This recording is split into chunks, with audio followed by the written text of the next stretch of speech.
Oh, what have we here? Okay, so this is a new and exciting project from Kobalt. It's a new trim router. They've been working behind the scenes with V1 Engineering, getting our wish list of what hobby CNCists want to create a trim router that not only has appeal for woodworkers, but also for the hobby CNC crowd. It's a 1 1/4 horsepower trim router, 5-year limited guarantee. It's listed as 10,000 to 35,000 RPM. Soft start, that's good. 6 variable speed. And it says ER11 compatible. And my understanding is they give an extra collet so that this thing right out of the box can handle both 1/4 inch and 1/8 inch, which is something that I think most router manufacturers don't offer. 7 amp power cord is an 8-foot cord. Okay, before I read these specs, let me just show you this. That is a photograph of a LowRider 3 CNC. How cool is that? And over in the corner it says, router shown in CNC assembly. That is cool. Okay, so getting to these specs here, let me read through them real quick. 6-position variable speed dial, 10,000 to 35,000 RPM. We're hoping for clicks, detents, in between each of those 6 speed positions to give essentially double those options. The reason for hoping for clicks is that if you just have, free spinning dial, then over time the vibrations can cause that dial to wander and stray away from the speed that you set it to. Cam lever for large depth adjustments and easy bit changing. Dust shroud with 1 1/4 inch vacuum port to extract dust and debris. That's a nice feature that they've thrown in that a lot of router manufacturers make you pay extra to buy it separately. Rack and pinion depth adjustment with fine adjustment knob. D-shaped base plate accepts 1 3/16 inch guide bearings. ER11 ready for CNC makers using end mills. Hey, future me here. I just wanted to mention regarding the ER11 compatibility, why that is such a neat thing. It allows you to buy standardized collets, like this 15 collet set that I got for only a few dollars on Amazon. They're affordable, and you can get a whole range of bits, not just 1/4 inch or 1/8 inch. You can get 0.5 millimeter, 1 millimeter, 1.5, 3, 4. This set, I think, goes from 1 millimeter up to 7. The bits that I can buy in those different sizes are super affordable. So there's a lot of affordable options opened up to you when you have ER11 compatibility. Most router makers don't give you ER11 compatibility, or if they do, they charge extra for it. For instance, there's a Carbide 3D router that has an ER11 compatible option. It's priced at $150. That's $50 more than this Kobalt. Here is the ER11 compatible 1/8 inch that comes with the Kobalt.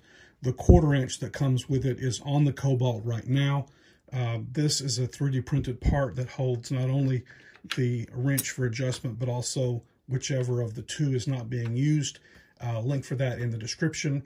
But I just wanted to explain real quickly why ER11 compatibility is such a benefit for us in the hobby CNC maker world. Includes edge guide and round sub base. This is for the American market, 120 volts, 60 hertz, 1 1/4 horsepower, 7 amps. Here's what it includes.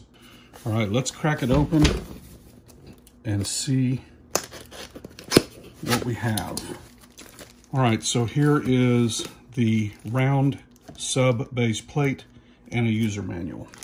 All right, this bag has 2 knobs, 2 washers, and the 1/8 inch collet. That little deal right there, if they don't give that to you, and most router manufacturers don't, you have to purchase that separately for CNC work, and it can be a pricey little item. So I really like that they have provided that. All right, as promised, there's the dust shroud. And a lot of manufacturers make you have to buy that as a separate item. And we have this wrench for changing bits. There's the edge guide. It's nice thick metal, very, very sturdy, hefty. There's that 8-foot power cord.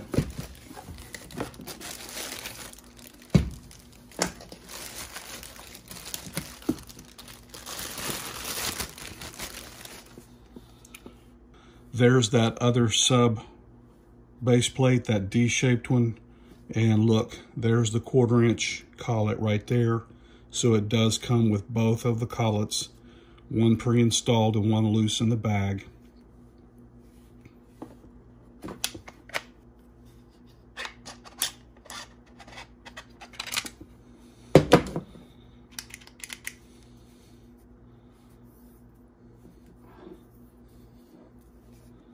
All right, so now for that question of detents.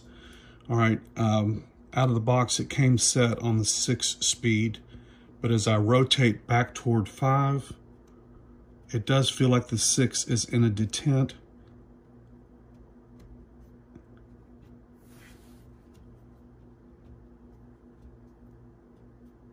Yes, there are detents at 3, halfway, 2, halfway, 1. So there are detents on all 6 of the numbers, and there are detents halfway in between each one, giving a click in between each one. That's what we hoped for.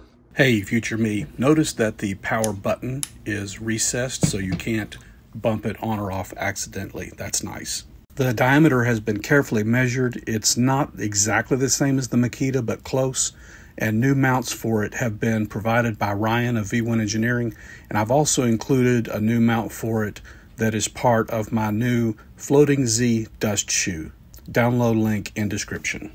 And now, with no further ado, here is a playback accelerated montage of my first extended use of the new Makita router. And I do have to say it performed wonderfully. I was very, very pleased with it. I first used the 1/8 inch collet with a 1/8 inch bit to drill some holes. By the way, this is for a new torsion box, full-size CNC table that a friend is having me cut for him. And I first drilled the holes. That's what you see happening here. Then later I went back, switched the 1/8 inch out for the 1/4 inch, and then cut the profiles. And while we're watching, let me give some tips. One is, if you have an item that already needs CNC cut holes drilled in it for screws to be added later, there's no reason why you can't go ahead and use those same holes for material hold down purposes. And so that's what you see me doing. These torsion box ribs are having holes pre-drilled in them to make assembly easy, and I'm using those same holes for material hold down purposes. So I'm just going behind the LowRider CNC and putting screws into every other hole that it drills. Now, you might be wondering, why would anybody want to do that? Well, all of these parts that are being held down by these screws don't need tabs. And so that allows me to design them without tabs, cut them without tabs, and then I don't have to worry about cleaning up, cutting off, or sanding tabs later. So just a neat trick for you to bear in mind. Here in a moment, again, you'll see me using the 2-wrench method for bit changes, and I promise you're really going to enjoy my couple of other videos that I'm making available that show how I made that 2nd wrench myself using my other LowRider version 3 that carries a plasma torch. I cut it out of 3mm cold rolled steel, and my dimensionality with the LowRider version 3 plasma rig was spot on. I aimed for 12mm and got 12mm just pretty much exactly. One of those other 2 videos that I'm mentioning is a full Fusion 360 tutorial on prepping a job for plasma cutting, and you'll really enjoy it. My new Floating Z dust shoe just performed fabulously. I was really, really, really pleased with it. You'll really want to check out the new version 1.1 of it. It's made several improvements, and it's really worth checking out. In the interest of full disclosure, Kobalt did send me this router free of charge with only the request that I would make a video about it and how I liked it. They did also send some complimentary routers to a handful of other V1 Engineering forum members who have YouTube channels.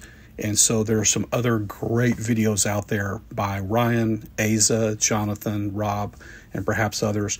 I'll put a link to all of those other videos in the description of this video. In summary, let me mention that there were some shakedown issues. I think at least one of the routers that was sent complimentary had some pretty serious issues, seemed to be defective, but I can only speak for mine. Mine performed really flawlessly. Several mentioned that it needed to run for a few minutes to get the brushes seated in. All in all, mine performed flawlessly. I'm super pleased with it. It did a fantastic job. I love the soft start. I love the ER11 compatible collet. There's a lot of bang for your buck here. Kobalt has been working to get these distributed to Lowe's all across the country, and in those displays there is a V1 Engineering LowRider featured prominently on the display, and I'm so excited for Ryan. He really deserves this. This has been Doug Joseph with Design 8 Studio, and if you like our content, please click like and consider subscribing. And until the next video, as always, I wish you happy making.